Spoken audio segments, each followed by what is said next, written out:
कई जगह काम है उनको। तो मैं बहुत बहुत धन्यवाद देता हूँ हमारे जिलाधिकारी महोदय एवं उनके साथ यहाँ विराजे जिलाधिकारी महोदय को बहुत बहुत धन्यवाद।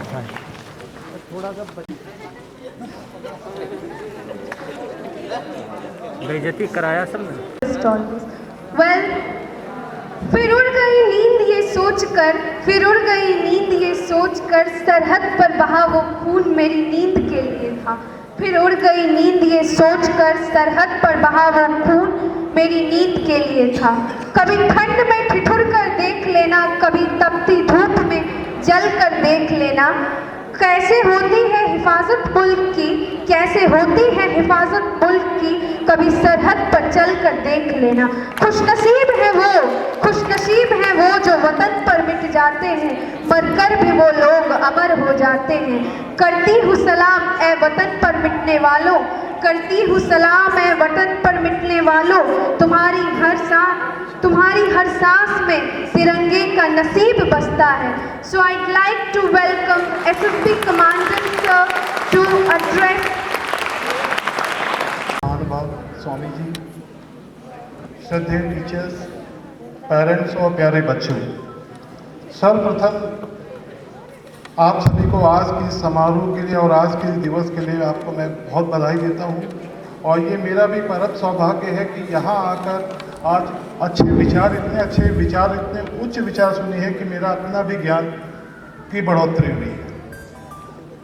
स्वामी विवेकानंद के बारे में कहना बहुत ज़्यादा मेरे लिए इतना संभव, वह ठीक वैसा ही है जैसे सूरज को कोई दिया दिखाए।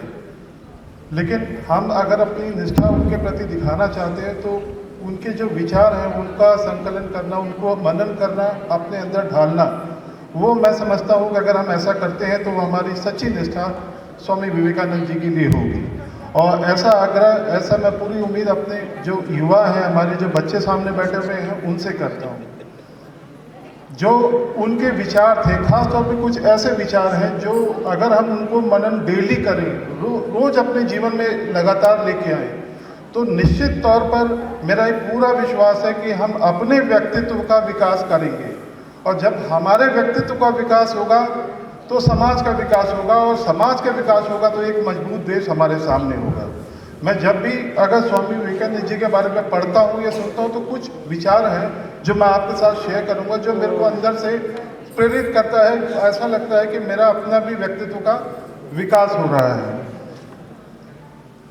Not till the goal is reached, ये अगर हर जो युवा है अगर वो सुबह उठते ही इस चीज़ को ध्यान में रखे और उसके बाद अपना कोई काम करे, तो मैं समझता हूँ वो अपने व्यक्तित्व को बहुत ज़्यादा निखार सकता है। और इतना व्यक्तित्व उसका निखरा हुआ होगा कि वो अपने आसपास के जो माहौल में जो लोग हैं उनके व्यक्तित्व को भी अगर प्रभावित कर ले तो हम ये मान सकते हैं कि हमारा व्यक्तित्व उच्च कोटि का हो गया है। स्वामी विवेकानंद जी ने जो उनके बाद जिन्होंने कई सारे हमारे ऐसे महान भाव हुए जिनको जीवन को प्रभावित किया, जैसे महात्मा गांधी हो गए, सुभाष चंद्र बोस जी हो गए, एनी बेसेंट हो गई।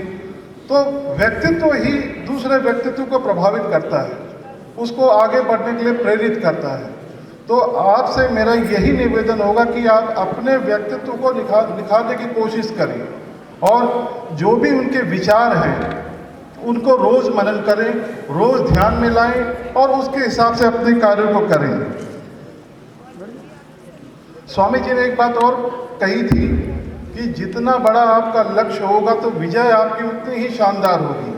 अगर मैं इसको अपने स्तर पर देखूं कि जब मैंने एसएसबी ज्वाइन की, फोर्स ज्वाइन की, तो हम पहले ही आप जैसे एक सामान्य नागरिक के रूप में गए। शुरुआत हमारी बेसिक ट्रेनिंग में पूरे साजो सामान के साथ अधिकतम 16 किलोमीटर की होती थी, लेकिन अगले 4 साल बाद फिर हम और ट्रेनिंग के लिए और आगे हमारी बढ़ोतरी हुई और कमांडो ट्रेनिंग के लिए भेजा गया। वहाँ पे पूरे साजो सामान के साथ 42 किलोमीटर की दौड़ भी क्वालिफाई करना होता है।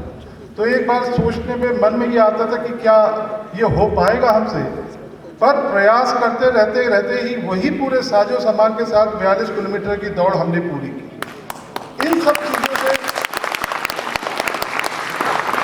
हमें ये ज्ञात होता है कि हमारे शरीर में अपार संभावनाएं हैं, उसकी कोई लिमिट नहीं है। बशर्ते कि हमारे अंदर इतना आत्मविश्वास हो कि हम उसको पहचानें और निष्ठापूर्वक आगे बढ़ते रहें। इसके अलावा अगर मैं बात करूंगा तो अगर हम बच्चों के लिए बोलें कि पढ़ने के लिए सबसे जरूरी होती है एकाग्रता। एकाग्रता के लिए भी ज़्यादा जरूरी होता है कि आप कितना ध्यान लगा सकते हो। अगर ये क्षमता आपने डेवलप कर ली अपने अंदर, तो निश्चित तौर पर आप अपने व्यक्तित्व को, अपने समाज को और अपने देश को मजबूत करेंगे।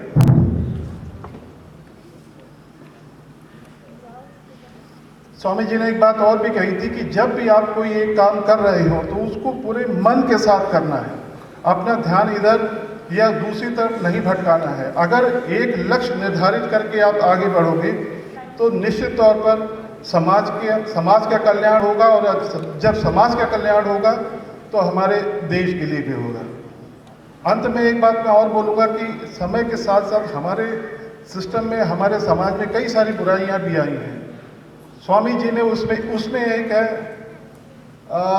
लड़का लड़की के बीच में डिफरेंस करना। तो स्वामी जी ने एक चीज़ पे जो नारी सशक्तिकरण के लिए भी बहुत ज़्यादा प्रयास किया है।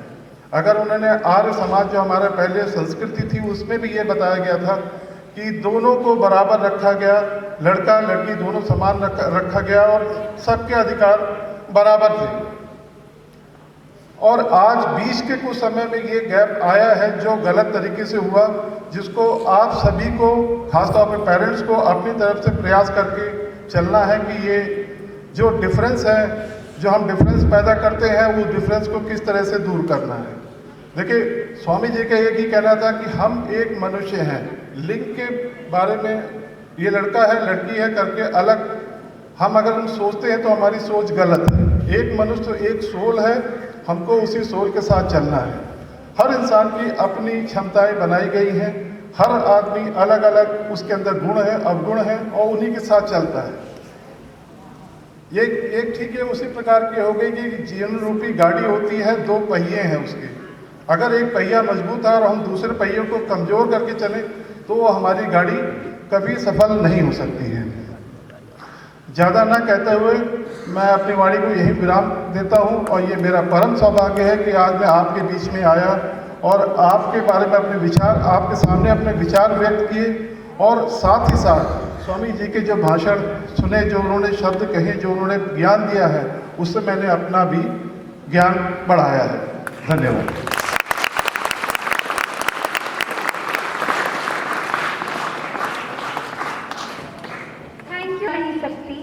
ये झांसी वाली रानी है, कभी डर नहीं सकती। क्या है इस दुनिया में, क्या है इस दुनिया में, जरा बताना, जो भला एक नारी कभी कर नहीं सकती।